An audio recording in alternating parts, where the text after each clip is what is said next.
샬롬 알레이켐 하브레의 토라의 친구 여러분, 사랑하는 형제자매 여러분, 오늘도 우리를 언약의 말씀 앞으로 부르신 주 예수 그리스도 안에서 하나님 아버지께 감사와 찬미를 드립니다. 오늘 우리는 파라샤 베샬라흐의 말씀 앞에 서 있습니다.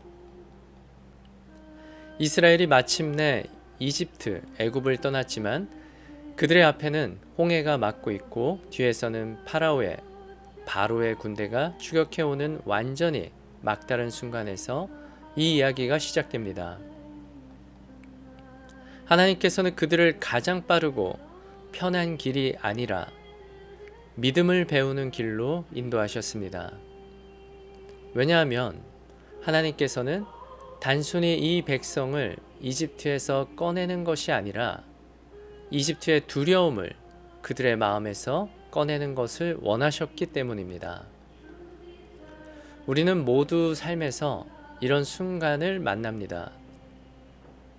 앞은 보이지 않고 뒤는 불안이 밀려오는 때, 기도는 하지만 길이 보이지 않을 때가 있습니다.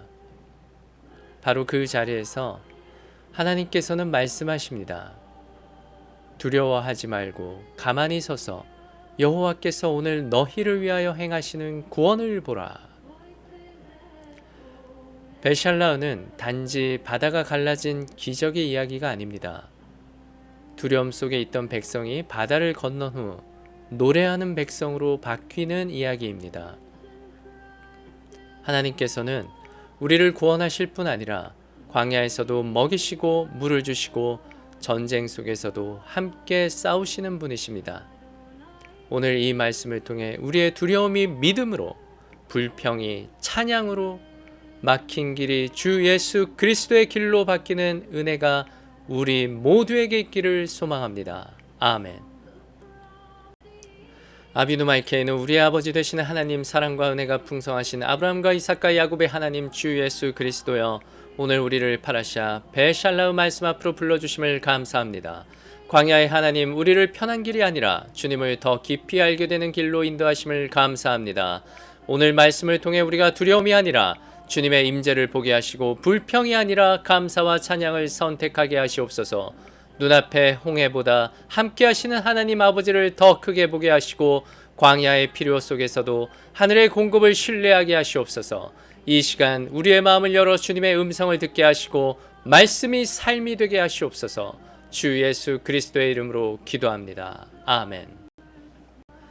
바루가타 아도나이 엘로헤이누 멜레카올람 아쉐르 키데샤누 페미츠보타브 베치바눌라소 베디브레이 토라, 우리를 당신의 명령으로 거룩하게 하시고 우리를 토라의 말씀으로 빠져들도록 명령하신 온 우주의 왕이신 주 우리의 하나님, 당신을 송축합니다. 아멘.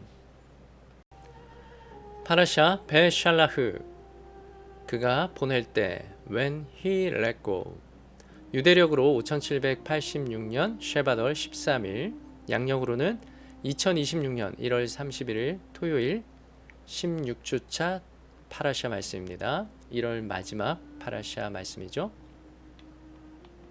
네, 먼저 성경책을 앞에 기쁨으로 펼치시고 오늘도 큰 소리로 읊조리며 영으로 예배드리는 모든 분들에게 주 예수 그리스도의 그 거룩한 임재가 함께 하시리라 믿습니다. 먼저 토라 말씀, 모세오경 말씀, 출애굽 13장 17절에서 17장 16절 말씀, 하프타라 선지서 말씀, 사사기 4장 4절부터 5장 31절 말씀, 브리타다샤 신약 말씀, 요한복음 6장 15절에서 71절 말씀, 고린도전서, 천주교 성경은 코린 1입니다. 10장 1절에서 5절 말씀 함께 영어로 나누도록 하겠습니다. 지난주 파라샤 보는 바로가 야훼께서 애굽에서 보여주셨던 여러가지 징조와 경이로움으로 야훼의 크신 능력을 경험하고서도 모세의 자유를 향한 탄원을 어떻게 거절하고 있는가에 대해 이야기하고 있습니다. 결국 장자의 죽음의 재앙은 바로가 마침내 굴복하는 원인이 되고, 따라서 여호와께서는 어린 양의 피로써 그분의 구원의 능력을 기념하도록 하는 유월절을 제정하셨습니다. 결국 하나님께서는 모세를 통해 이집트의 마지막 새 재앙을 내리시고 이스라엘을 구원하시며 이렇게 말씀하십니다. 이 달을 너희에게 달의 시작이 되게 하라. 하나님께서는 유월절 어린 양의 피로 심판 가운데서도 백성을 보호하시고 이 사건을 대대로 기억하라 명령하십니다. 또한 무교절과 장자 봉헌 규례를 주시며 출애굽을 단순한 역사 사건이 아니라 하나님과 언약 백성의 정체성으로 세우십니다. 바로가 백성을 보낸 후에 블레셋 사람의 땅의 길은 가까울지라도 하나님이 그들을 그 길로 인도하지 아니하셨으니 이는 하나님이 말씀하시기를 이 백성이 전쟁을 하게 되면 마음을 돌이켜 애굽으로 돌아갈까 하셨음이니라. 출애굽 13장 17절 말씀입니다. 바헤이 벳샬라흐 파로 에트하함. 파라오가 그 백성을 보냈을 때에 성경은 하나님이 그들을 데리고 나오셨다라고 쓰지 않고 파라오가 보냈다 벳샬라흐라고 기록합니다. 이 표현은 단순한 역사 서술이 아니라 구원의 방식과 여정을 드러내는 단어입니다. 본문에서 집중해야 될 히브리어 단어 벳샬라흐 그리고 녹색으로 표시해 두었습니다. 비록 가깝다 하더라도 라는 뜻의 키카로브후 두 단어 기억해 주셨으면 합니다. 벳샬라흐, 키카로브후 기억해 두세요. 오늘 우리는 출애굽의 길목에서 매우 의미 있는 한 단어를 만납니다. 벳샬라흐. 히브리어에는 두 표현이 있습니다. PPT 그림 보시면서 참고하시면 좋습니다. 호치, 히브리어 호치, 완전히 데리고 나와 보호 아래 두다. 그리고 벳샬라흐, 내보내다, 길을 열어 보내다. 토라는 왜 완전히 데리고 나왔다가 아니라 보냈다라는 표현을 사용했을까요? 유대 전승은 여기서 중요한 원리를 말합니다. 만약 백성이 하나님이 우리를 완전히 데리고 나왔다, 구원이 이미 끝났다 이렇게 생각했다면 그들은 더 이상 하나님을 간절히 찾지 않았을 것입니다. 구원이 완성되었다고 느끼면 사람은 쉽게 안도합니다. 안도하면 깨어있음이 사라집니다. 그리고 깨어있음이 사라지면 사람은 다시 예전의 삶으로 돌아가려고 합니다. 유대 전승과 랍비 라쉬의 주석은 이 구절을 매우 실제적인 관점에서 설명합니다. 본문은 이어서 말합니다. 키카로브후, 그 길이 가까웠기 때문이다. 키카로브후, 뜻이 그 길이 가깝기 때문이다 라는 뜻입니다. 하나님께서 이스라엘을 가나안으로 인도하실 때 지리적으로 가장 빠른 길이 있었습니다. 흔히 지름길이라고 하죠. 여기 본문에 PPT 그림 보시면 여기 숫곳에서 가나안으로 가는 지름길을 이렇게 빨갛게 표시해 놓았습니다. 네, 이 지름길을 두고 이렇게 람셋에서부터 숫곳을 지나 이렇게 해서 40년 넘게 이렇게 뺑뺑이를 돌리셨습니다. 아무튼 해안선을 따라 올라가는 길, 훗날 블레셋 길이라 불린 길입니다. 여기 그림에 블레셋 족소 요 길을 표시해 놓았습니다. 이 길은 매우 가깝고 빠르며 상식적으로 가장 합리적인 길이었습니다. 그러나 하나님께서는 가까운 길을 선택하지 않으셨습니다. 왜일까요? 우리가 부모로서 자식을 바라보는 마음은 항상 뭔가 좋은 것을 주고 싶고 더 많은 것을 주고 싶을 텐데 왜 이 광야, 정말 아무것도 없는 이 광야 안에서 지름길을 택하지 않으시고 왜 그들에게 먼 길을 택하여 걷게 하셨을까요? 하나님 아버지의 이 마음은 말씀으로 표현되었습니다. 백성이 전쟁을 보면 마음을 바꾸어 이집트로 돌아갈까 하셨습니다. 아멘. 랍비 라쉬는 말합니다. 이스라엘은 이미 이집트를 떠났지만 아직 전쟁을 감당할 준비가 되지 않았고 시험을 만나면 다시 돌아갈 수 있는 상태였다 라는 것입니다. 키카로브후, 이 히브리어 단어는 단순히 지리적으로 가깝다는 의미만이 아니라 너무 빨랐다는 의미이기도 합니다. 목적지는 가까웠지만 백성의 믿음은 아직 거기까지 자라지 않았습니다. 그래서 하나님께서는 가까운 길을 피하셨던 것입니다. 하나님의 메시지는 분명합니다. 앞으로 나아가라. 뒤로 돌아갈 길은 없다. 플랜 B는 없다. 오직 하나님의 길, 플랜 A만 있다. 네, 한 가지 방법밖에만 존재한다는 것이죠. 광야는 식량도 부족하고 물도 부족하고 보호도 없어 보이는 곳이었습니다. 그러나 그 시간은 온 이스라엘 백성을 훈련하는 시간이었습니다. 구원에서 제자 훈련으로, 자유에서 성숙으로 나아가는 시간이었습니다. 하나님께서는 그들의 마음을 바꾸고 사고방식을 바꾸고 의존의 방향을 바꾸고 계셨습니다. 이집트를 의지하던 백성을 오직 하나님만 의지하는 백성으로 만들고 계셨습니다. 그래서 하나님은 짧은 길을 거절하셨습니다. 더 좋은 결과를 위해 더 긴 과정을 허락하신 것입니다.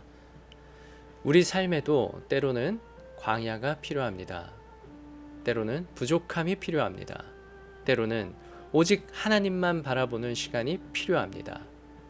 왜냐하면 그 시간 동안 하나님께서는 우리의 마음 안에서 일하고 계시기 때문입니다.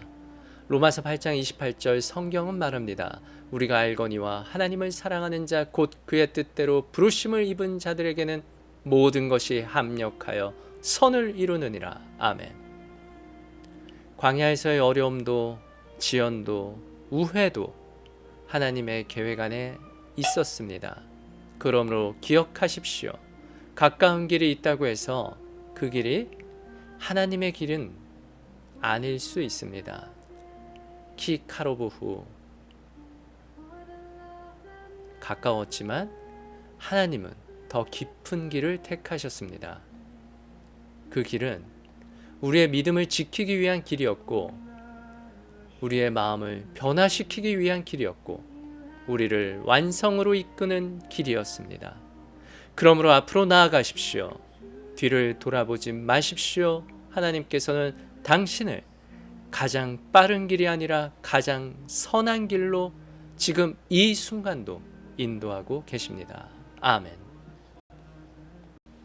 출애굽의 백성, 그들은 이미 애굽, 이집트를 나왔지만 아직 완전히 자유롭지 않았습니다. 몸은 나왔지만 마음은 아직 이집트를 떠나는 중이었습니다. 그래서 하나님께서는 그들을 완성된 상태로 두지 않으셨습니다. 오히려 여정 속에 두셨습니다. 왜냐하면 여정 속에서 그들은 계속 하나님을 찾고 부르짖고 의지하게 되기 때문입니다. 유대 전승은 이것을 히브리어로 게울라, 구속의 과정으로 설명합니다. 하나님께서는 한 번에 모든 것을 끝내기보다 조금씩 단계적으로 구원을 이루어 가십니다. 그렇기 때문에 그들은 또 다른 고난과 어려움을 겪어야만 한다고 합니다. 하나님께서는 그들, 출애굽한 백성들에게 내가 모든 것을 주관한다는 사실을 알리기 원하셨습니다. 나는 너희를 위해 문을 열었다. 나는 너희를 구원으로 가까이 이끌고 있다. 그러나 아직 끝은 아니다. 나는 여전히 너희와 함께 가고 있다. 라고 말입니다. 만약 사람이 이미 다 이루어졌다 이렇게 생각해 버리면 경계심을 잃고 다시 예전의 자리로 돌아갈 수 있습니다. 그래서 하나님께서는 우리에게 여정을 허락하십니다. 광야를 허락하십니다. 의존을 허락하십니다. 그것은 벌이 아니라 보호입니다. 출애굽기 13장은 우리에게 말합니다. 구원은 한순간에 시작되지만 사람은 여정을 통해 변화됩니다. 사도 바울도 여정을 통해 그리스도인으로 변화된 것처럼 우리도 마찬가지입니다. 예수님의 제자들도 여정을 통해 변화된 것처럼 우리도 마찬가지입니다. 우리는 이미 문을 통과했지만 아직 길 위에 있습니다. 구속은 이미 시작되었지만 아직 완성 중입니다. 그래서 우리는 계속 기도합니다. 계속 의지합니다. 계속 하나님을 찾습니다. 벨샬라흐, 문은 열렸습니다. 키카로브후, 가까운 길이 있어도 하나님께서는 더 깊은 길로 인도하십니다. 여정은 계속됩니다. 그리고 하나님께서는 끝까지 우리와 함께 가십니다. 할렐루야. 누군가 게울라, 완전한 회복과 구원, 구속이 완성되었다고 생각한다면 사람들은 항상 이렇게 말하곤 합니다. 예수님께서 십자가에서 모든 것을 다 이루고 끝내셨다고 말입니다. 결국 그렇게 해서 다시 히브리어로 갈루트, 유배, 포로 상태 영적 육체적 추방에 빠지게 되는 것입니다. 모든 것이 완성되었을 때 예수와께서 말씀하셨습니다. 마태복음 5장 18절, 진실로 이르노니 천지가 없어지기 전에는 율법의 1점 힐획도 결코 없어지지 아니하고 다 이루리라. 아멘. 왜일까요? 우리 모두를 항상 깨어있게 하시기 위함이었습니다. 할렐루야. 그러므로 깨어있으라. 어느 날에 너희 주가 임할는지 너희가 알지 못함이니라. 아멘. 출애굽의 밤에는 눈에 보이는 것보다 더 깊은 장면이 있습니다. 이스라엘은 급히 떠나고 있었고 짐을 싸고 재물을 챙기고 있었습니다. 그러나 그 밤에 모세가 찾고 있었던 것은 금이나 은이 아니라 요셉의 유골이었습니다. 물론 유대 전승은 1년 정도의 출애굽 준비 기간이 있었다고 말하고 있습니다. 그러나 성경은 요셉의 유언을 분명히 기록하고 있습니다. 출애굽기 13장 19절, 모세가 요셉의 유골을 가졌으니 이는 요셉이 이스라엘 자손으로 단단히 맹세하게 하여 이르기를 하나님이 반드시 너희를 찾아오시리니 너희는 내 유골을 여기서 가지고 나가라 하였음이더라. 이는 요셉이 살아있을 때 이스라엘에게 맹세를 받았기 때문입니다. 창세기 50장 25절, 하나님이 반드시 너희를 돌보실 것이니 너희는 여기서 내 뼈를 가지고 올라가라. 여기서 핵심 표현은 파코드 이프코드, 반드시 돌보실 것이다 라는 뜻입니다. 파코드 이프코드. PPT 본문에 표현해 놓았습니다. 녹색으로 표현해 놓았습니다. 참고하세요. 여기 파코드 이프코드, 반드시 돌보실 것이다. 요셉은 출애굽을 보지 못했지만 하나님께서 약속을 이루실 것을 확신했습니다. 그래서 그의 유골은 죽음의 상징이 아니라 미래 구원의 증거가 되는 것입니다. 탈무드 소타 13a는 이 장면을 매우 인상적으로 설명합니다. 이스라엘이 금과 은을 모을 때 모세는 요셉의 관을 찾고 있었다. 유대 랍비들은 말합니다. 백성은 재물을 들고 나왔고 모세는 약속을 들고 나왔다. 출애굽은 물질로 시작된 사건이 아니라 말씀의 언약, 약속으로 시작된 사건이라는 것입니다. 또한 미드라시 전승은 요셉의 관이 나일강에 있었다고 말합니다. 모세는 기도하며 하나님의 이름을 부르고 요셉의 관을 끌어올렸다고 전해집니다. 이 장면은 상징적으로 구원의 시작이 기억과 약속의 회복임을 우리 모두에게 명확히 보여주고 있습니다. 유대 전통에서 요셉은 짜딕, 의인으로 불립니다. 히브리어로 의인을 짜딕, 짜디크 이렇게 편하게 부르시면 되겠습니다. 유대 랍비 전승은 이렇게 말합니다. 의인의 공로는 세대를 지킨다. 요셉의 믿음과 순종이 출애굽까지 이어졌다는 해석입니다. 성경은 의인을 단지 도덕적으로 좋은 사람이 아니라 하나님의 약속을 붙드는 사람으로 말합니다. 창세기 6장 9절 노아는 당대의 의인이요 완전한 자라. 노아 한 사람이 세대를 살렸습니다. 요셉은 이집트라는 우상 문화 속에서도 하나님을 버리지 않았습니다. 유혹 앞에서도 도망쳤고 고난 속에서도 하나님을 신뢰했습니다. 그래서 유대 전통은 그를 짜릭, 의인이라고 부릅니다. 어떤 미드라시는 홍해가 갈라진 것도 요셉의 의로움 때문이라고 상징적으로 말하기도 합니다. 이는 사건의 원인을 설명하는 것이 아니라 한 의인의 믿음이 세대를 살린다는 강한 신앙적 메시지입니다. 요셉의 유골은 출애굽 이후에도 이스라엘과 함께 이동했습니다. 광야 40년 동안 그 관은 백성 가운데 있었습니다. 어디를 가든 그 관은 말하고 있었습니다. 하나님은 약속을 잊지 않으신다.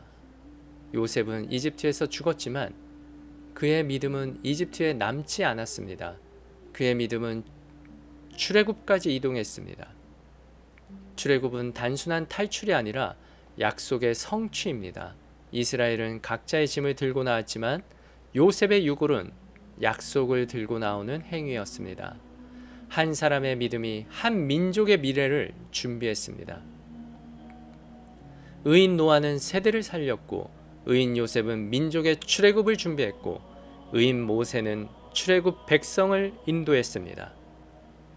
그리고 예수께서는 이 땅의 고난 속에서도 완전한 순종을 보여주셨고 세대를 넘어 구원을 이루신 참되고 참된 의인이십니다. 의인의 믿음이 세대를 살린다는 유대 사상은 주 예수 그리스도 예수 안에서 완전하게 성취되었습니다. 아멘. 홍해 앞에 선 이스라엘은 완전히 막다른 상황에 있었습니다. 큰 바다 홍해 그 앞에 이르렀을 때 마치 이스라엘 백성들은 함정에 빠진 것 같았습니다.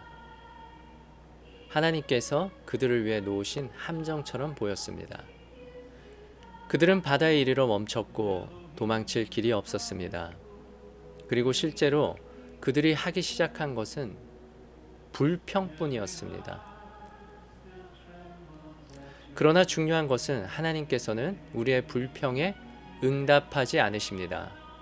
그분은 우리의 기도에 응답하시고 우리의 믿음 때문에 행동하시는 것이지 우리의 불평이나 하소연, 울음 때문이 아닙니다. 오직 우리 중심 안에 빛으로 새어나오는 믿음 때문입니다. 앞에는 바다, 뒤에는 애굽 군대. 두려움 속에서 백성은 외칩니다. 출애굽기 14장 11절 애굽에 무덤이 없어서 우리를 이끌어내어 광야에서 죽게 하느냐. 심지어 우리를 내버려 두라. 우리가 애굽 사람을 섬길 것이라 하지 아니하더냐. 애굽 사람을 섬기는 것이 광야에서 죽는 것보다 낫겠노라. 이렇게 말하며 모세에게 달려들었습니다. 몸은 애굽을 떠났지만 마음은 아직 두려움 속에 있었습니다. 믿음은 현실의 상황들이 바뀔 때마다 흔들리고 불평으로 이어졌습니다. 그러나 바로 그 밤 하나님께서는 구원의 가장 중요한 장면을 준비하십니다. 그리고 모세는 두려움에 떠는 백성들에게 외칩니다. 출애굽 14장 13절 14절 너희는 두려워하지 말고 가만히 서서 여호와께서 오늘 너희를 위하여 행하시는 구원을 보라. 너희가 오늘 본 애굽 사람을 영원히 다시 보지 아니하리라. 여호와께서 너희를 위하여 싸우시리라. 너희는 가만히 있을지라. 아멘. 홍해가 갈라지기 전에 하나님께서는 먼저 이스라엘과 애굽 사이에 자신을 세우십니다. 출애굽기 14장 19절에서 20절 이스라엘 진 앞에 가던 하나님의 사자가 그들 뒤로 옮겨가매 구름 기둥도 앞에서 뒤로 옮겨 애굽 진과 이스라엘 진 사이에 서니 저쪽에는 구름과 흑암이 있고 이쪽에는 밤이 밝음으로 밤새도록 서로 가까이 못하였더라. 아멘. 앞에서 인도하시던 하나님께서는 뒤에서 보호하시는 분이 되셨습니다. 성경은 매우 강렬한 대비를 보여줍니다. 저쪽에는 흑암, 이쪽에는 빛 같은 밤. 같은 자리, 같은 하나님. 그러나 애굽에게는 어둠, 이스라엘에게는 빛. 이것은 단순한 자연현상이 아니라 언약적 구별입니다. 유대 전승은 이 장면을 출애굽의 핵심적인 순간으로 바라봅니다.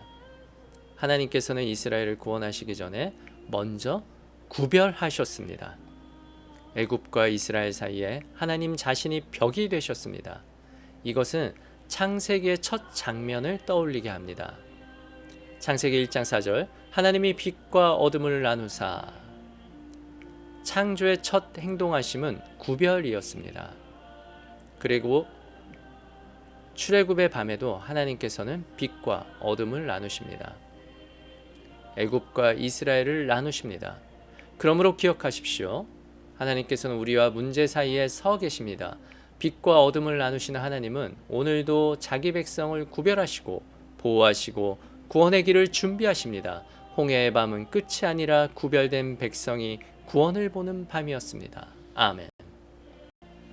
이스라엘이 홍해 앞에 섰을 때 그 상황은 완전한 막다른 길이었습니다. 앞에는 바다, 뒤에는 애국 군대, 좌우에는 광야. 도망칠 길은 전혀 없었습니다. 또한 배도 없었습니다. 요즘처럼 뚝딱뚝딱 해서 다리를 놓을 시간도 없었습니다. 사람의 방법으로는 단 한 가지 길도 남아있지 않았습니다. 이것은 그야말로 절망의 자리였습니다. 그러나 성경 전체에서 가장 위대한 기적 중 하나가 바로 이 절망의 자리에서 일어납니다. 하나님께서는 모세에게 말씀하십니다. 출애굽기 14장 16절 지팡이를 들고 손을 바다 위로 내밀어 그것이 갈라지게 하라. 이스라엘 자손이 바다 가운데서 마른 땅으로 행하리라. 아멘. 밤새 동풍이 불고 바다가 갈라지며 마른 길이 열립니다. 사람이 만든 길이 아니라 하나님께서 여신 길이었습니다. 홍해는 막다른 길이 아니라 여호와의 구원이 드러나는 자리였습니다. 히브리어로 구원은 모두가 아시는 것처럼 예슈아, 예수님 그 자체십니다. 예슈아, 구원, 건져냄이라는 뜻입니다. 그러면 이 홍해의 갈라짐이 어떤 뜻인지 짐작이 가시겠죠? 출애굽기 14장 13절 에트 예슈아트 예호바 여호와의 구원을 보라. 유대 전승은 홍해 사건을 출애굽의 절정으로 봅니다. 하나님께서는 마지막 순간까지 길을 숨기셨고 백성이 오직 하나님만 바라보도록 하셨습니다. 아멘. 홍해는 창세기처럼 물이 나뉘는 새 창조의 장면으로 이해되며 이스라엘은 그 바다를 지나며 노예의 민족에서 언약의 민족으로 다시 태어났다고 해석합니다. 창세기 1장 2절에 사용된 히브리어 단어 함마임, 물을 뜻합니다. 그리고 테홈, 깊음과 바다를 뜻합니다. 땅이 혼돈하고 공허하며 흑암이 깊음, 테홈 위에 있고 하나님의 영은 수면 위에 운행하시니라. 아멘. 흑암이 깊음, 테홈 위에 있고 여기서 테홈은 단순한 바다가 아니라 창조 이전의 혼돈 상태를 의미합니다. 질서가 아직 없는 물, 생명이 아직 나오지 않은 상태, 창조가 시작되기 전의 세계입니다. 그리고 창세기 1장 6절 7절 물과 물로 나누시며 창조가 시작됩니다. 출애굽기 14장 21절에 사용된 히브리어 바이바케오 한마임 물이 갈라지다 같은 창조의 언어가 사용됩니다. 모세가 바다 위로 손을 내밀매 여호와께서 큰 동풍이 밤새도록 바닷물을 물러가게 하시니 물이 갈라져 바다가 마른 땅이 된지라. 바이바케우 한마임 물이 갈라지다. 기억해 두세요. 홍해는 단순히 물이 갈라진 사건이 아니라 혼돈 속에서 새로운 창조가 시작된 순간입니다. 이스라엘은 바다를 통과하며 다시 태어납니다. 창세 혼돈의 물은 출애굽 홍해와 연결되며 창세 물에 분리는 출애굽 홍해, 즉 바다의 분리로 연결되고 창세 창조의 시작은 출애굽 이스라엘 민족 탄생으로 이어집니다. 유대 미드라시는 이 기적을 이렇게 해석합니다. 창세기에서 하나님께서는 물 위에 혼돈을 나누어 세상을 창조하셨고 홍해 바다에서 물을 나누어 이스라엘 민족을 창조하셨다. 또한 랍비 전승은 말합니다. 홍해에서 가장 작은 종도 하나님의 손을 보았다. 이 사건은 숨겨진 기적이 아니라 온 민족이 직접 경험한 공개적 구원이었습니다.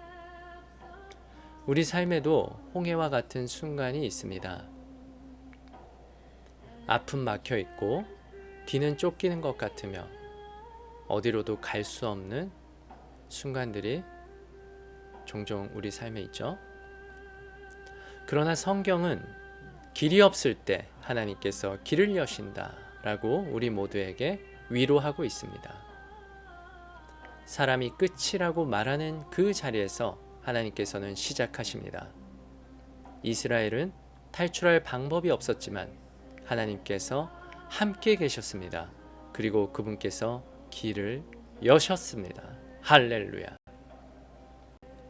출애굽 14장 26절 여호와께서 모세에게 이르시되 내 손을 바다 위로 내밀어 물이 애굽 사람들과 그들의 병거들과 마병들 위에 다시 흐르게 하라 하시니 아멘. 홍해를 건넌 순간 이스라엘에게 일어난 가장 큰 변화는 환경이 아니라 확신이었습니다. 이제 애굽은 더 이상 따라올 수 없고 과거의 속박은 완전히 끝났다는 사실을 눈으로 보았기 때문입니다. 그들은 더 이상 도망치는 백성이 아니라 구원을 확신하는 백성이 되었습니다. 성경은 그 반응을 아주 간단하지만 강하게 기록합니다. 출애굽 15장 1절 이때에 모세와 이스라엘 자손이 이 노래로 여호와께 노래하니 일렀으되 내가 여호와를 찬송하리니 그는 높고 영화로우시며 말과 그 탄자를 바다 위에 던지셨음이로다. 아멘. 구원을 경험한 후 그들이 가장 먼저 한 일은 정착도 어떠한 계획도 또 다른 이동도 아니라 노래였습니다. 이는 단순한 감정의 표현이 아니라 구원을 몸과 마음으로 확인한 사람들의 너무나도 자연스러운 반응이었습니다. 히브리어 표현 아즈 아시르 모셰, 아즈 야시르 모셰. 그때 모세가 노래하기 시작했다 라는 뜻으로 구원의 경험이 계속되는 찬양의 시작이 되었음을 보여줍니다. 아즈 야시르 모세. 유대 전승은 이 구절을 매우 특별하게 봅니다. 왜냐하면 히브리어 형태가 노래했다가 아니라 노래하기 시작했다 또는 노래할 것이다 라는 미래형 뉘앙스를 담고 있기 때문입니다. 또한 이 구절을 구원을 본 백성은 노래를 멈출 수 없다 라는 의미로 해석합니다. 그 노래는 단순한 찬양이 아니라 방금 경험한 구원의 간증이자 죽음의 문턱을 지나온 생존자의 노래였습니다. 절망에서 구원으로, 두려움에서 확신으로, 노예에서 자유로 그 모든 이야기가 노래 속에 담겨 있었습니다. 구원을 경험한 백성은 노래하며 하나님을 찬양합니다. 할렐루야. 출애굽 15장 20절에서 21절 아론의 누이 선지자 미리암이 손에 소구를 잡음에 모든 여인도 그를 따라 나오며 소구를 잡고 춤추니 미리암이 그들에게 화답하여 이르되 너희는 여호와를 찬송하라 그는 높고 영화로우시며 말과 그 탄 자를 바다 위에 던지셨음이로다 하였더라. 아멘. 또한 미리암과 여인들이 소구를 들고 춤추며 찬양하는 장면은 이 구원이 개인의 경험이 아니라 공동체 전체의 확신이 되었음을 보여줍니다. 유대 전승은 여인들이 출애굽 전에 미리 악기를 준비해 왔다고 해석하며 이는 하나님이 반드시 구원하실 것을 이미 믿고 있었다는 상징으로 이해합니다. 홍해를 건넌 후의 노래는 감정적인 환호가 아니라 확신에서 나온 강한 찬양이었습니다. 두려움이 사라지고 하나님께서 실제로 구원하셨다는 사실이 그들의 정체성과 기억 속에 새겨졌기 때문입니다. 출애굽기 15장 2절 여호와는 나의 힘이요 나의 노래시며 나의 구원이시로다. 아멘. 그는 나의 하나님이시니 내가 그를 찬송할 것이요 내 아버지의 하나님이시니 내가 그를 높이리로다. 아멘. 사랑하는 형제자매 여러분, 구원을 경험한 사람은 노래하지 않을 수 없습니다. 절망을 지나 하나님의 손을 본 사람은 침묵할 수 없습니다. 홍해를 건넌 백성의 노래는 기쁨의 노래이면서 전쟁의 노래였고 증언의 노래였습니다. 우리는 살아남았다. 우리는 구원받았다. 하나님이 우리를 건지셨다. 이것이 홍해의 노래, 모세의 노래, 미리암의 노래입니다. 그래서 이 노래는 끝날에 끝난 노래가 아니라 세대를 넘어 계속해서 전해지는 구원의 기억이 되었습니다. 우리 모두 또한 믿음으로 바다를 건너는 사람들입니다. 눈앞에 길이 막힌 것처럼 보일 때에도 하나님께서는 여전히 길을 여시고 우리를 자유로 이끄시는 분이십니다. 그러므로 예수와를 향한 믿음으로 두려움의 바다를 건너 참된 자유와 회복의 자리로 나아가기를 소망합니다. 구원의 확신 속에서 기쁨과 평강이 우리 마음에 넘치고 삶의 모든 자리에서 주 예수 그리스도를 찬양하는 자의 복이 우리 모두에게 임하기를 축복합니다. 아멘. 그러나 곧바로 이어진 광야에서의 여정은 백성으로 하여금 모세에게 불평하게 합니다. 이스라엘 백성이 마라에 도착했을 때 백성은 모세에게 투덜거렸습니다.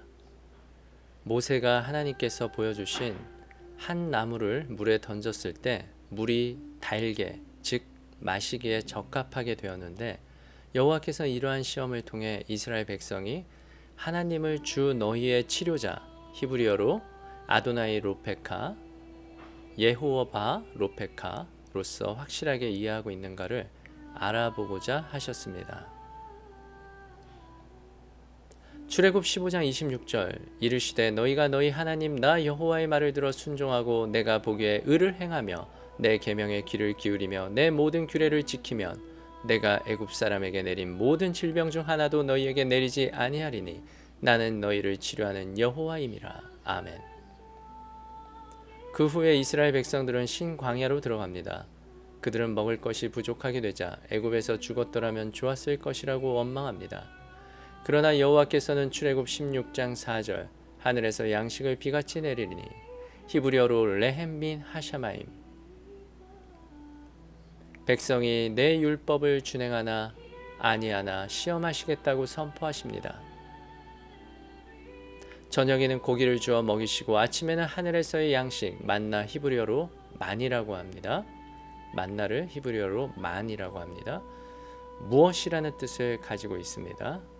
이것은 무엇인가 이런 뜻을 가지고 있습니다. 그래서 만나, 같은 말입니다. 아침에는 만나가 지면에 덮입니다. 하나님께서는 이스라엘 백성들에게 각자가 하루에 한 오멜씩만 거두고 여섯째 날에는 일하는 것이 금지된 샤밧을 위하여 갑절에 먹을 것을 모으라고 말씀하십니다. 몇몇 사람은 불순종하여 일곱째 날에 만나를 주우러 나갔으나 아무것도 얻지 못하였습니다. 아론은 대대로 증거가 되게 하려고 항아리에 만나를 조금 넣어 간수하게 됩니다. 르비딤에서 이스라엘 백성은 물이 부족하게 되자 다시 모세에게 불평합니다.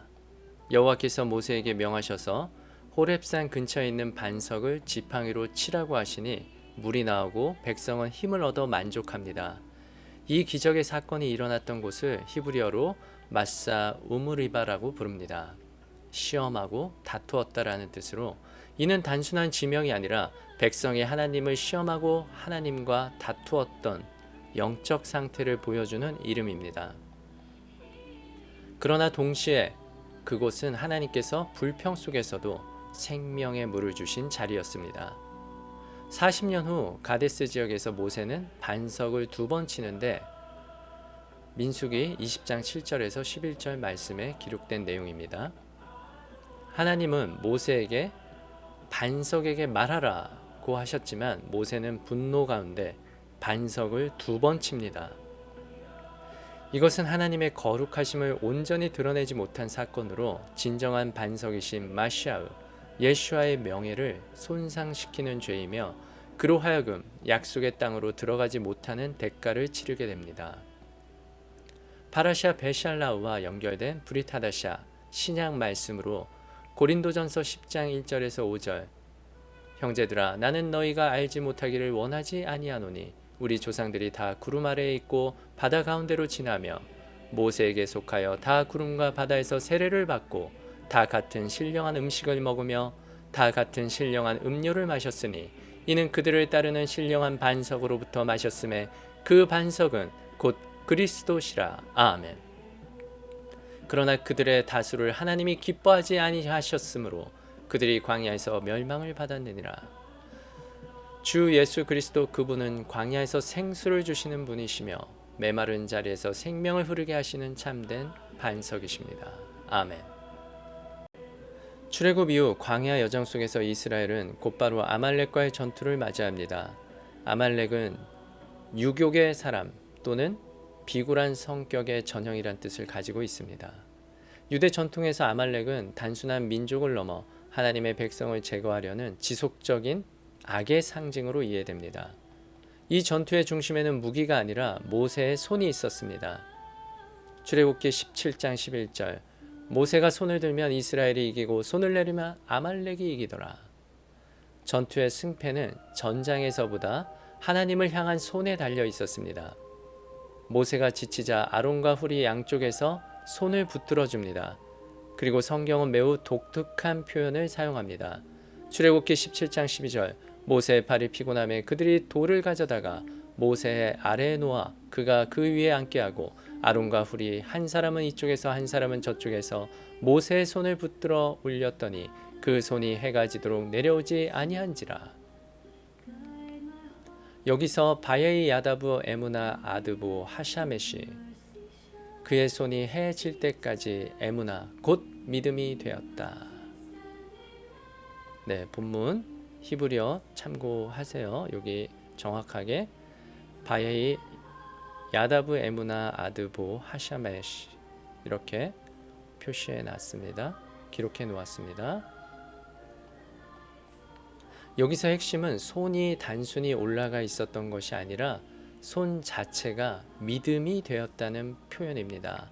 히브리어 에무나, 이 에무나는 신실함, 흔들리지 않는 믿음, 지속적 신뢰라는 뜻을 가지고 있습니다. 전투는 단순한 군사 충돌이 아니라 믿음의 전쟁이었습니다. 유대 전승은 이 장면을 이렇게 이해합니다. 모세가 손을 들었기 때문에 전투에서 이긴 것이 아니라 하늘을 향한 의존이 유지될 때 승리가 지속되었다는 것입니다.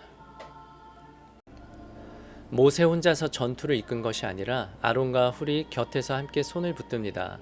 이 장면은 믿음이 개인의 결단이면서 동시에 공동체가 함께 지탱하는 신앙임을 보여줍니다. 믿음이 약해질 때 공동체가 붙들고 기도가 약해질 때 서로가 세워집니다. 전투 후에 모세는 제단을 세우며 선언합니다. 출애굽기 17장 15절 여호와 니시 아도나이 니시 여호와는 나의 깃발.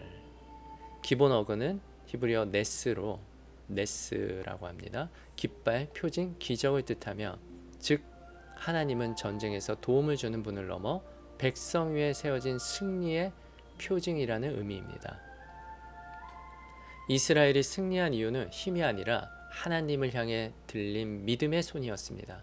신약 말씀은 이 장면을 영적 전쟁의 원리로 이어서 설명합니다. 데살로니가 전서 5장 17절 쉬지 말고 기도하라. 아멘. 손을 드는 것은 단순한 자세가 아니라 하나님께 의지하는 상태입니다. 기도는 하나님을 움직이는 행위가 아니라 우리의 시선을 하나님께 고정시키는 행위입니다. 아말렉 전투는 칼의 싸움이 아니라 믿음의 싸움이었습니다. 모세의 손은 기도하는 손이었고 그 손은 결국 믿음 자체가 되었습니다. 유대 전승은 말합니다. 그의 손은 믿음이었다.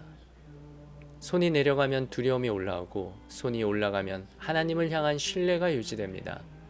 그러므로 전쟁의 승리는 힘이 아니라 들려있는 믿음의 손에서 시작됩니다. 아도나이 니시, 여호와 니시, 여호와는 우리의 깃발이십니다. 아멘. 파라샤 베샬라위의 하프타라 선지서는 사사기 4장에서 5장 여선지자 드보라의 이야기입니다. 이 본문은 홍해 이후 모세와 미리암이 부른 승리의 노래와 깊이 연결되는 장면으로 이해됩니다. 사사시대는 왕이 없고 각자 자기 소견에 옳은 대로 행하던 영적 정치적 혼란의 시대였습니다. 천주교 성경에는 판관 시대라고 되어 있습니다. 그래서 사사기가 아니라 판관기로 참고하시면 되겠습니다. 그때 하나님께서는 한 여선지자 드보라를 세워 이스라엘을 인도하게 하십니다. 사사기 4장 4절에서 5절. 라피도세 아내 여선지자 드보라가 그때 이스라엘을 다스렸는데 에브라임 산지 라마와 베델 사이 종려나무 아래에 앉아 백성이 그에게 나와 재판을 받더라. 유대 전승은 드보라가 종려나무 아래에 앉았다는 점을 강조합니다. 종려나무는 곧고 굽지 않는 나무로 그녀의 공정함과 의로움을 상징합니다. 드보라는 바락을 불러 하나님의 명령을 전합니다. 사사기 4장 6절. 여호와께서 명령하시기를 다볼산으로 가서 스불론과 납달리 자손 1만 명을 거느리고 나아가라. 그러나 바락은 드보라가 함께 가지 않으면 전쟁에 나서지 않겠다고 말합니다. 사사기 4장 8절에서 9절. 당신이 나와 함께 가면 가겠지만 가지 않으면 나도 가지 않겠습니다. 드보라가 이르되 내가 반드시 함께 가리라. 그러나 영광은 내 것이 아니요 여호와께서 시스라를 여인의 손에 넘기시리라. 유대 전승은 이 장면을 이스라엘의 믿음이 약해진 시대의 모습으로 보면서도 하나님께서 여전히 구원을 이루신다는 메시지로 이해합니다. 전투가 시작되자 하나님께서 개입하셔서 시스라의 군대를 혼란에 빠뜨리시고 철병거 군대를 무너뜨리십니다. 사사기 4장 14절에서 15절. 여호와께서 시스라와 그의 모든 병거와 군대를 칼날 앞에서 혼란에 빠뜨리시니 시스라가 병거에서 내려 도망하더라. 유대 전승은 이 전투에서 폭우가 내려 철병거가 진흙에 빠졌다고 설명합니다. 이는 출애굽 때 바다에서 애굽 병거가 무너진 사건과 유사한 구조로 이해됩니다. 시스라는 도망치다가 겐 사람의 아내, 즉 모세의 장인 미디안 사람 이드로의 자손인 야엘의 장막에 숨지만 그곳에서 죽게 됩니다. 시스라가 깊이 잠이 들었을 때 야엘이 장막 말뚝을 그의 관자놀이에 박아 죽입니다. 드보라의 예언대로 시스라는 여인의 손에 쓰러집니다. 다음 주에 파라샤가 이드로, 이드로의 후예들, 이 겐족속이라고 합니다. 이 겐족속은 이스라엘 곁에서 항상 이스라엘을 돕는 배필로 활동을 많이 했습니다. 성경에서 보게 되면 그러한 이스라엘 곁에서 함께 살아가면서 이스라엘을 돕는 일을 많이 하게 됩니다. 참고하세요.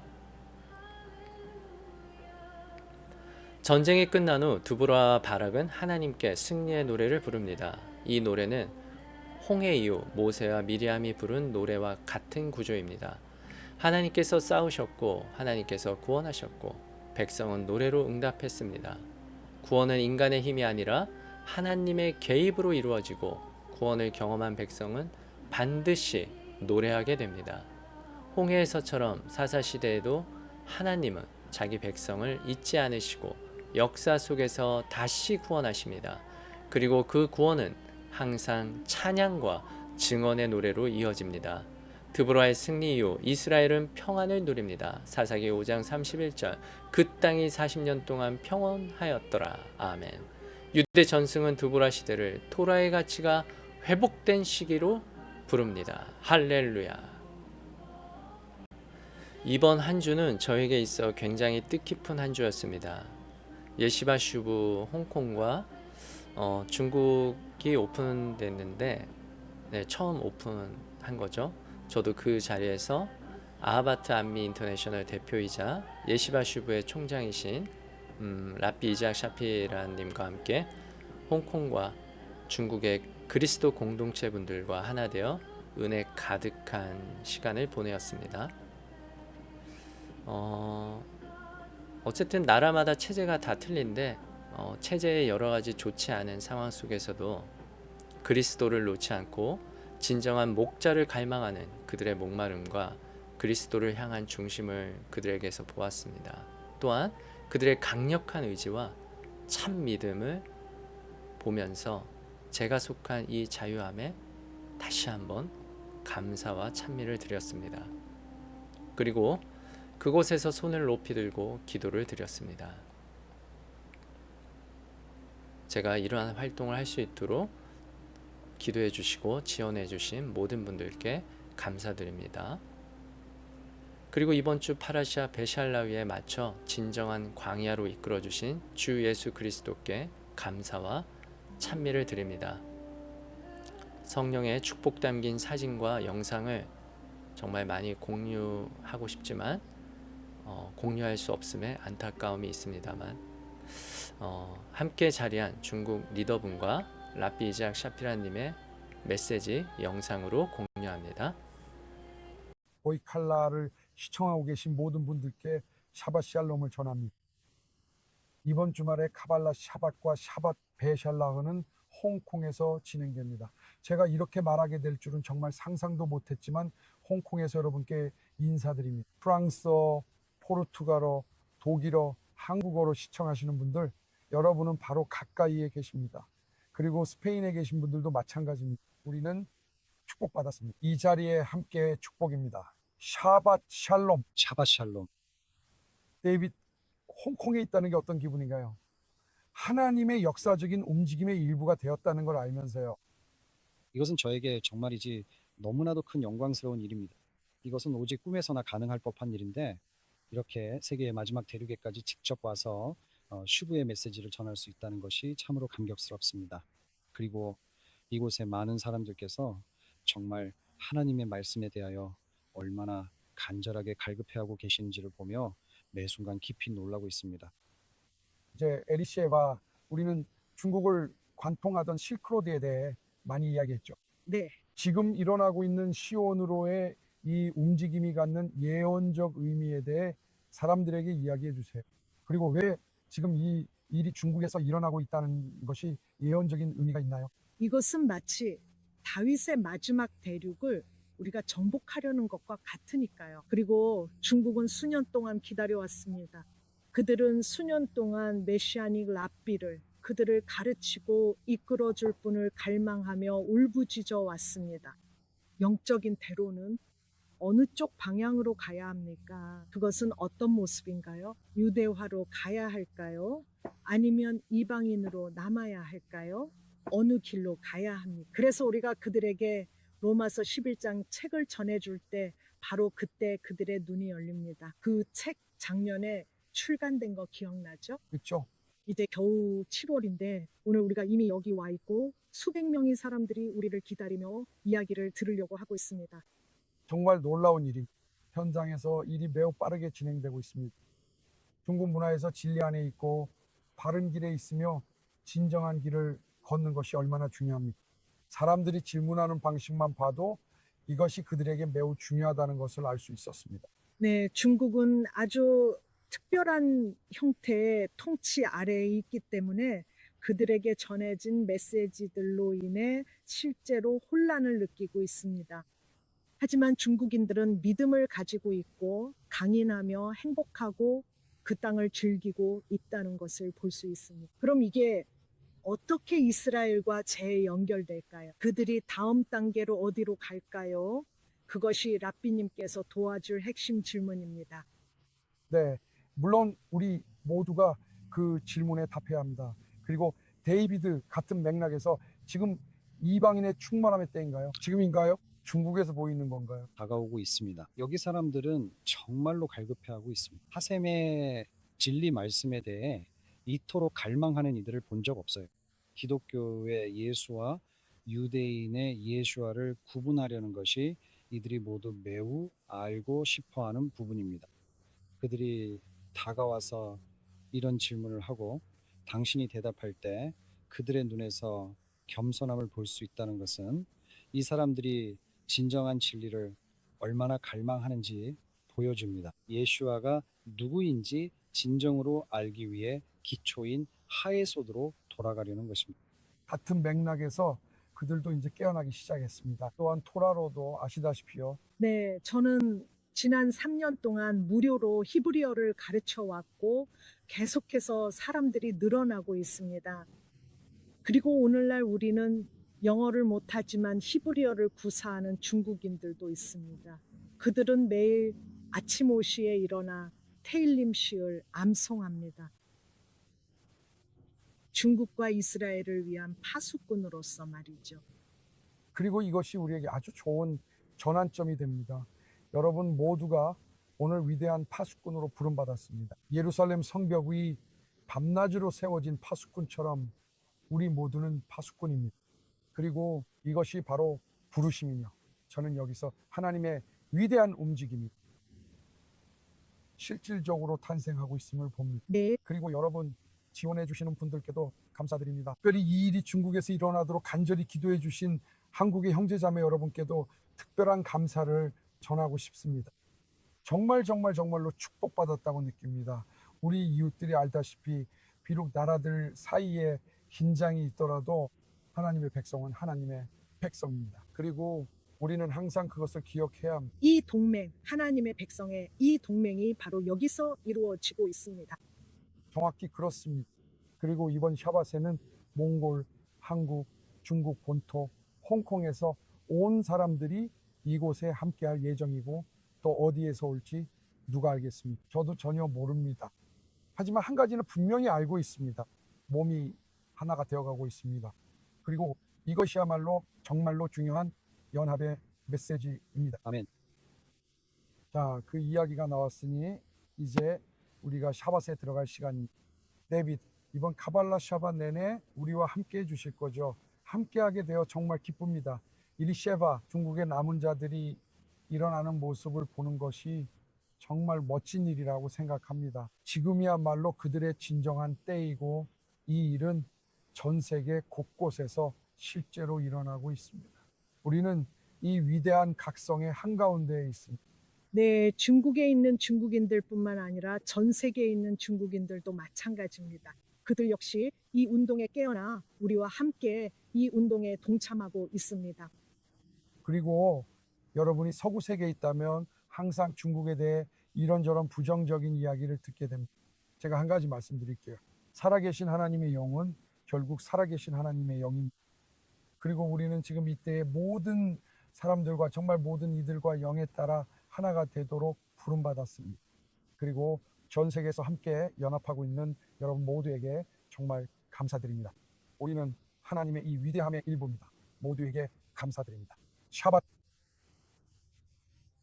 샬롬. 저는 데이비드를 보아이 카라의 마지막 코너에 초대했어요. 왜냐하면 홍콩에서 정말 즐거운 시간을 보내고 있거든요.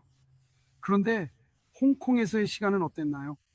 여기 코쇼 레스토랑의 음식이 정말 훌륭해요. 환대도 훌륭하고 사람들도 정말 멋져요. 이분들은 정말로 기꺼이 봉사하고 도와주려고 하죠. 그렇지 않나요? 정말 놀랍고 대단한 분들이에요. 그리고 아시다시피 우리가 봉사에 대해 이야기했는데 이제 우리는 떠나서 샤밧 이후에 중국 본토로 향하게 됩니다.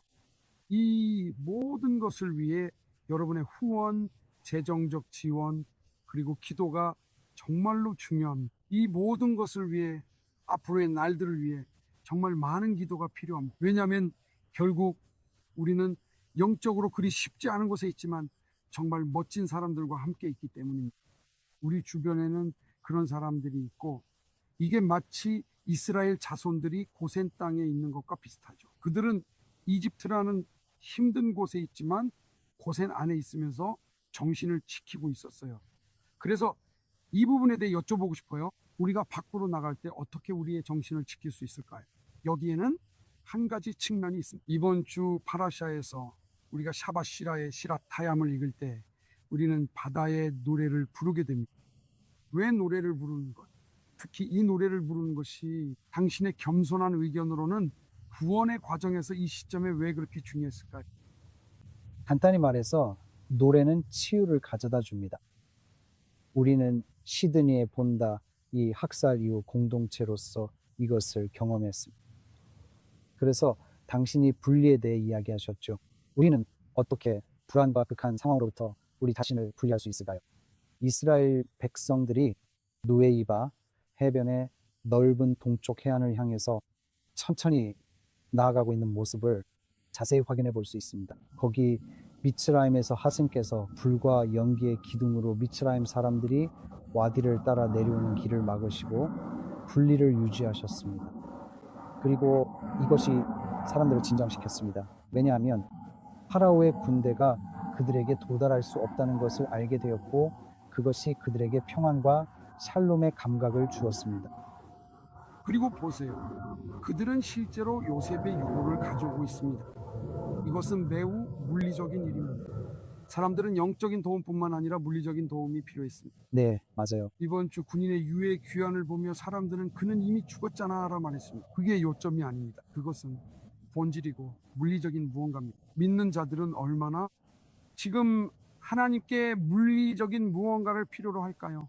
하나님, 저는 단지 기도만 하는 것이 아니라 요셉의 뼈를 느끼고 싶습니다 라고 말하면서 말이죠. 나는 노래 속에서 당신의 목소리를 들어야 해요. 나는 당신을 만지고 느끼고 싶어요. 단순히 하나님께 기도를 넘어 구속 기울라의 일부로 살아계신 하나님을 경험하는 것은 중요합니다. 글쎄요. 표적과 기적이 바로 그분이 가져오시는 것이. 우리는 그것을 볼 수 있습니다. 미츠라임의 10가지 재앙 동안 표적과 기적은 그분이 우리와 함께 계시고 우리를 보호하시며 우리 편이라는 증거였습니다. 우리가 미드바르 광를 지나갈 때도 그분이 이끄시는 표적과 기적을 볼 수 있습니다. 우리 위를 따라다니는 구름이 있어 우리에게 그늘을 만들어주고 태양으로부터 보호해주며 밤의 추위에는 따뜻함을 줍니다. 그래서 누군가가 우리와 함께 있다는 것을 물리적으로 느끼게 되면 그로 인해 오는 평안, 내면의 평화, 형제가 내 손을 잡아주고 있다는 것, 아버지가 나를 지켜보고 계신다는 것을 아는 것, 이것이 우리가 앞으로 나아갈 수 있는 평안을 줍니다. 이봐, 모든 게 괜찮아. 내가 여기서 너와 함께 있어. 그리고 이것은 모두가 꼭 생각해 봐야 할 아주 중요한 점입니다.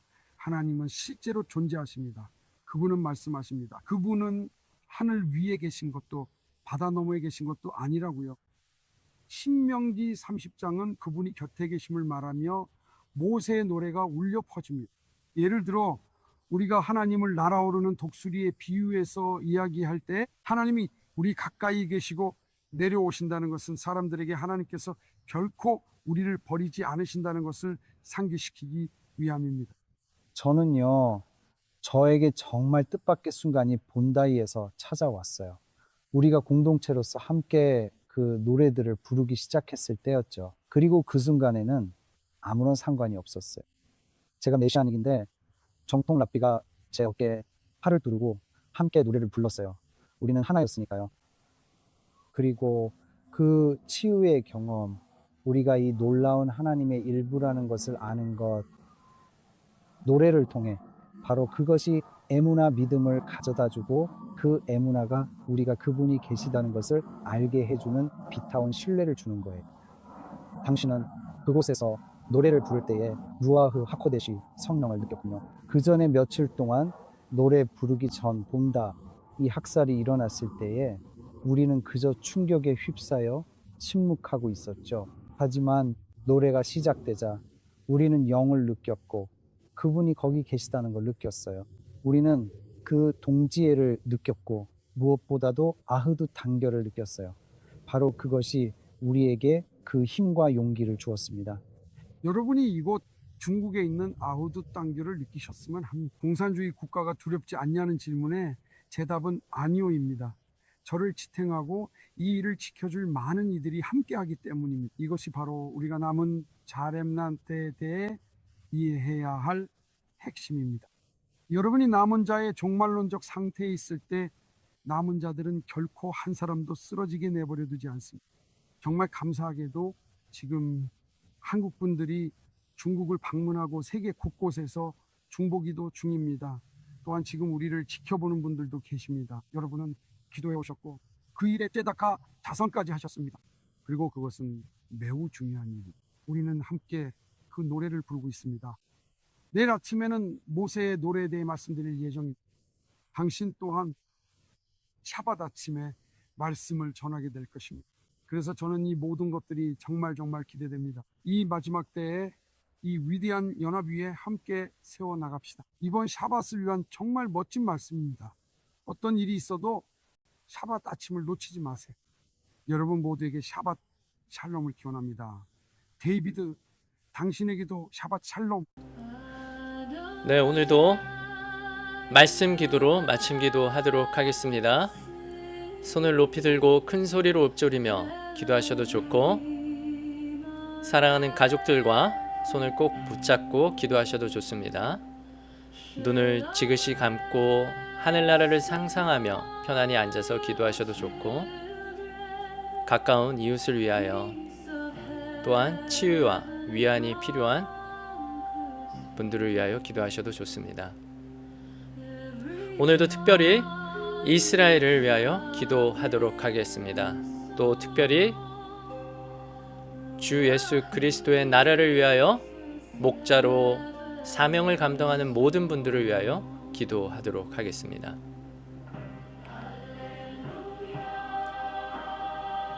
내가 진실로 너희에게 이르노니 너희가 나를 찾는 것은 표적을 본 까닭이 아니요 떡을 먹고 배부른 까닭이로다. 썩을 양식을 위하여 일하지 말고 영생하도록 있는 양식을 위하여 하라. 이 양식은 인자가 너희에게 주리니 인자는 아버지 하나님께서 인치신 자니라. 아멘. 내가 진실로 너희에게 이르노니 모세가 너희에게 하늘로부터 떡을 준 것이 아니라 내 아버지께서 너희에게 하늘로부터 참떡을 주시나니 하나님의 떡은 하늘에서 내려 세상에 생명을 주는 것이니라. 아멘. 나를 보내신 아버지께서 이끌지 아니하시면 아무도 내게 올 수 없으니 오는 그를 내가 마지막 날에 다시 살리리라. 선지자의 글에 그들이 다 하나님의 가르치심을 받으리라 기록되었은즉 아버지께 듣고 배운 사람마다 내게로 오느니라. 이는 아버지를 본 자가 있다는 것이 아니라 오직 하나님에게서 온 자만 아버지를 보았느니라. 아멘. 진실로 너희에게 이르노니 믿는 자는 영생을 가졌나니 내가 곧 생명의 떡이니라. 너희 조상들은 광야에서 만나를 먹었어도 죽었거니와 이는 하늘에서 내려오는 떡이니 사람으로 하여금 먹고 죽지 아니하게 하는 것이니라. 나는 하늘에서 내려온 살아있는 떡이니 사람이 이 떡을 먹으면 영생하리라. 내가 줄 떡은 곧 세상의 생명을 위한 내 살이니라. 아멘.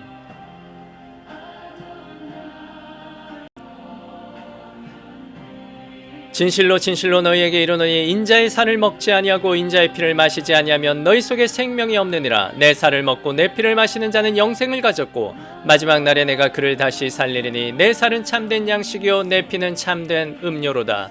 내 살을 먹고 내 피를 마시는 자는 내 안에 거하고 나도 그 안에 거하나니 살아계신 아버지께서 나를 보내심에 아버지로 말미암아 사는 것 같이 나를 먹는 그 사람도 나로 말미암아 살리라. 이것은 하늘에서 내려온 떡이니 조상들이 먹고도 죽은 그것과 같이 아니하여 이 떡을 먹는 자는 영원히 살리라. 아멘.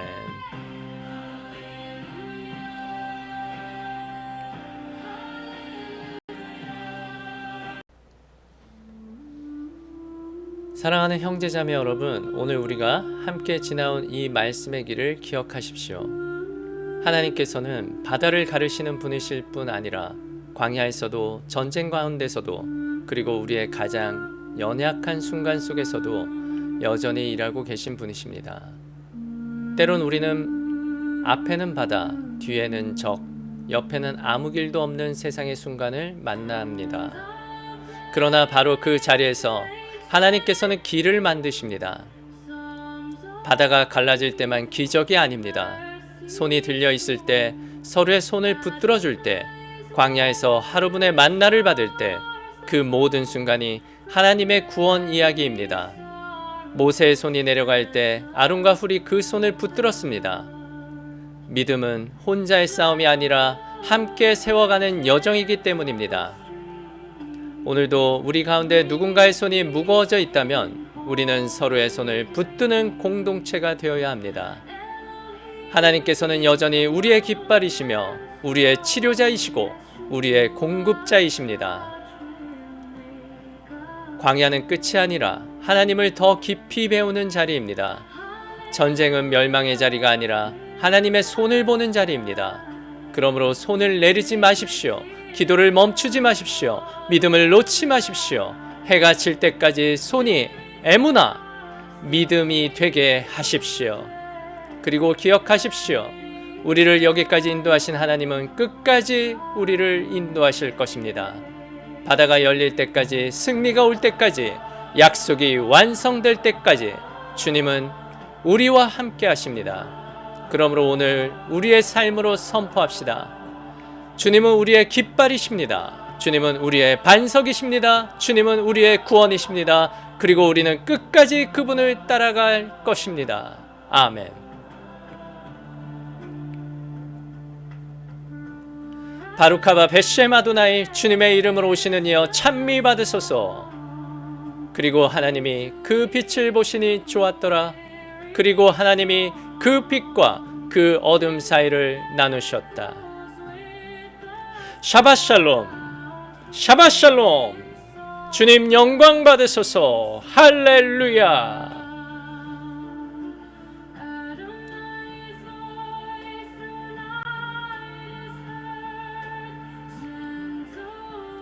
하작, 하작, 베니트 하젝. 힘내자, 힘내자. 우리는 강해질 것이다. 할렐루야, 할렐루야. 이번 한 주도 벨샬라의 은혜 안에서 복되고 복된 한 주 되시길 소망합니다. 그리고 다음 주는 파라샤 이드로로 은혜롭게 만나도록 하겠습니다. 우리 모두 함께 있네요. 샬롬.